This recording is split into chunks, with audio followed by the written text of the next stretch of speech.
Selamat pagi, perkenalkan nama lengkap saya Maria Yulistika Nensi, NPM 18315132. Saya adalah mahasiswa Unika Santo Paulus Ruteng, Program Studi Pendidikan Guru Pendidikan Anak Usia Dini. Kali ini saya akan mempresentasikan hasil kerja saya terkait dengan rancangan kegiatan bentuk pelibatan orang tua di lembaga PAUD.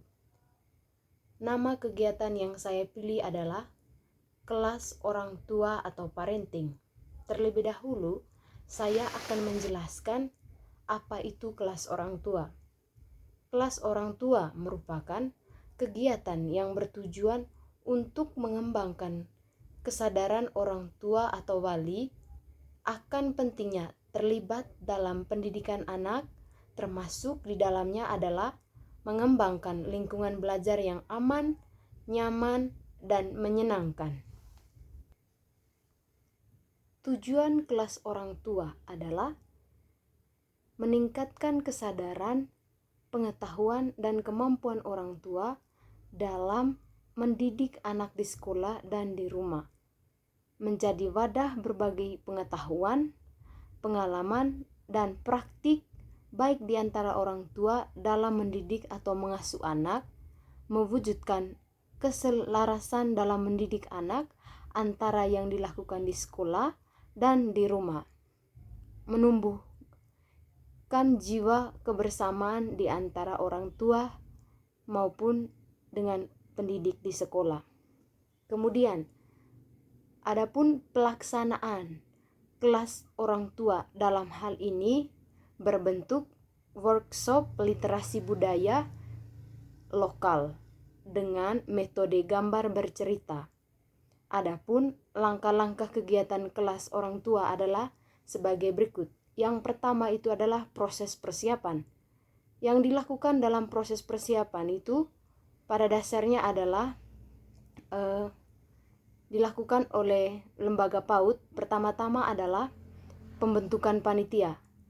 Hal pertama yang dilakukan di sini adalah pembentukan panitia, di mana lembaga PAUD di sini membentuk sebuah bentuk kepanitiaan agar terselenggara dengan baik acara yang akan dibuat. Kemudian koordinasi dan konfirmasi dengan narasumber.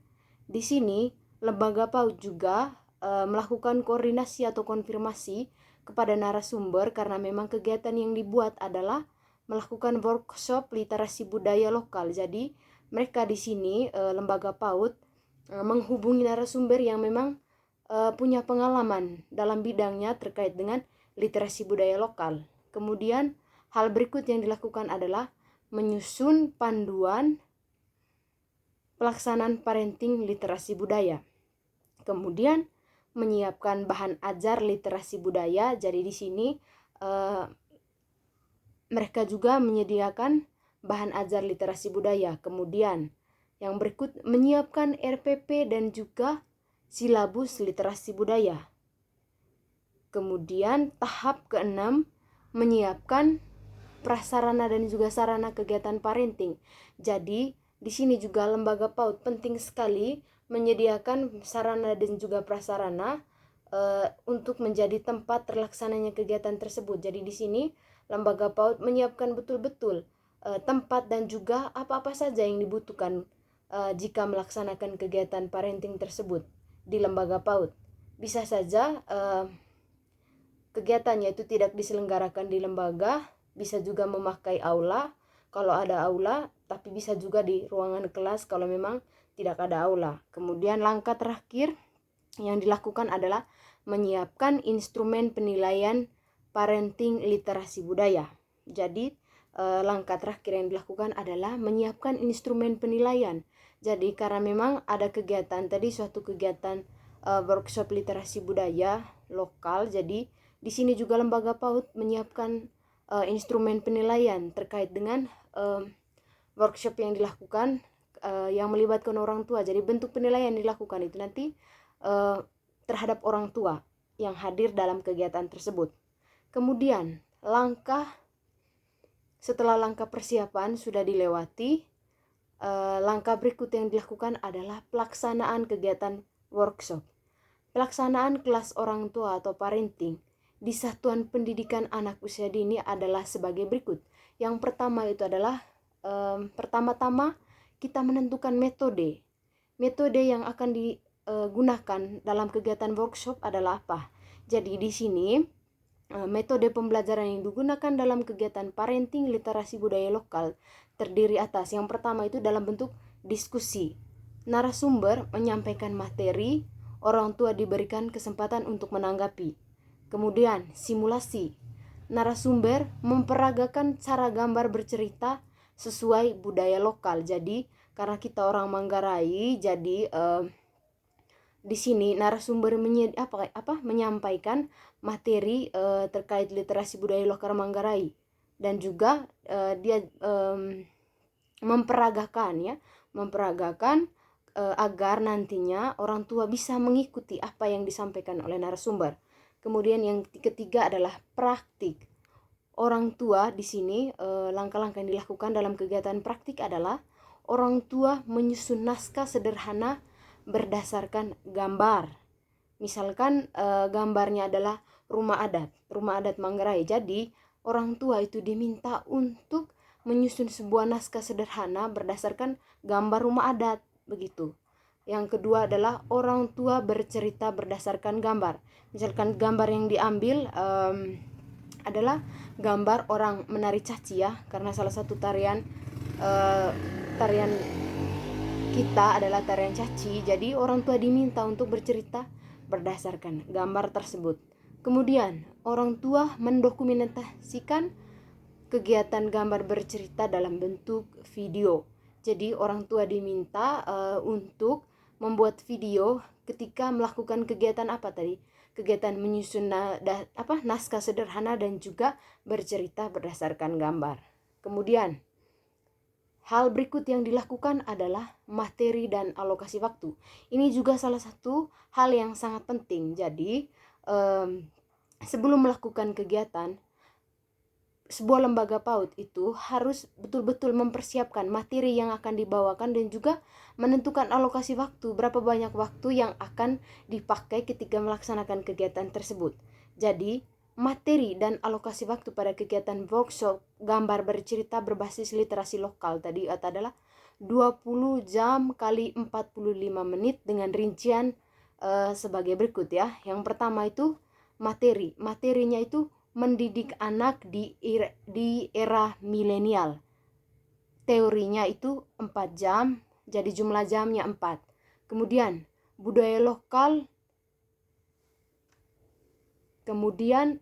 lokal rumah gendang 3 jam, jadi jumlah jamnya ada 3. Kemudian menyusun naskah gambar bercerita. Itu diberikan waktu itu praktiknya 7 jam, jadi jumlah jamnya itu 7. Sedangkan teorinya tidak ada karena sudah dijelaskan di bagian atas tadi. Kemudian presentasi gambar bercerita. Jadi untuk teorinya tidak ada. Kemudian praktiknya 7 jam. Jumlah jamnya jadi adalah 7. Untuk teorinya jamnya itu ada 9, praktiknya ada 11. Jadi kalau dijumlahkan adalah 20 jam. Kemudian hal berikut yang dilakukan adalah narasumber, mencari narasumber tadi ya, untuk kegiatan sebagai pemateri dalam kegiatan workshop literasi budaya lokal dalam kegiatan parenting orang tua tadi. Narasumber dalam kegiatan workshop berbasis literasi budaya lokal adalah narasumber yang berkompeten di bidang gambar bercerita, karena memang tadi di sini kegiatannya itu lebih banyak ke menggambar. Berarti seorang narasumber juga harus memang ahli dalam bidangnya. Begitu. Yang kedua adalah tokoh masyarakat atau budayawan. Itu yang menjadi narasumber dalam kegiatan literasi budaya berbasis budaya lokal. Kemudian yang menjadi peserta dalam kegiatan workshop ini siapa saja? Berarti peserta dalam kegiatan workshop gambar bercerita berbasis literasi budaya lokal ini adalah 10 orang peserta, 10 orang tua peserta didik pada Satuan Pendidikan Anak Usia Dini.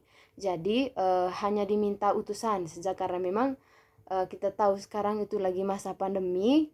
Kalau memang memungkinkan untuk menghadirkan lebih banyak orang tua juga tidak apa-apa kalau memang situasinya bagus, tetapi karena situasi kita lagi COVID, jadi hanya dibutuhkan 10 orang. Kemudian panitia dalam kegiatan workshop gambar bercerita literasi berbasis literasi budaya lokal ini berasal dari anggota paguyuban orang tua dari Satuan Pendidikan Anak Usia Dini. Tempat yang menjadi pelaksanaan kegiatan tersebut adalah di aula, seperti yang saya bilang di awal tadi, di aula, atau memang kalau memang tidak bisa di aula, bisa menggunakan ruang kelas di satuan lembaga PAUD tersebut. Yang terakhir, hal yang dilakukan dalam kegiatan perencanaan adalah menyiapkan penilaian. Jadi penilaian dalam kegiatan workshop gambar bercerita berbasis literasi budaya lokal adalah sebagai berikut. Yang pertama, observasi, pengamatan tentang naskah sederhana yang dibuat oleh orang tua tadi. Kemudian observasi pengamatan tentang penampilan orang tua ketika membuat cerita bergambar. Yang ketiga, testimoni tentang pengalaman menyusun naskah sederhana gambar bercerita dan juga menilai orang tua terbaik untuk dijadikan sumber kelas inspirasi. Jadi penting sekali ya itu menilai orang tua terbaik. Jadi sekian orang tua yang dihadirkan, kita bisa menilai mana yang memang betul-betul berkompeten ya, sehingga orang tua yang berkompeten tersebut bisa kita jadikan nanti sebagai narasumber di kelas inspirasi. Sekian presentasi dari saya. Tadi saya sudah menjelaskan tentang rancangan kegiatan kelas orang tua atau parenting yang melibatkan orang tua di lembaga PAUD. Sekian dan terima kasih.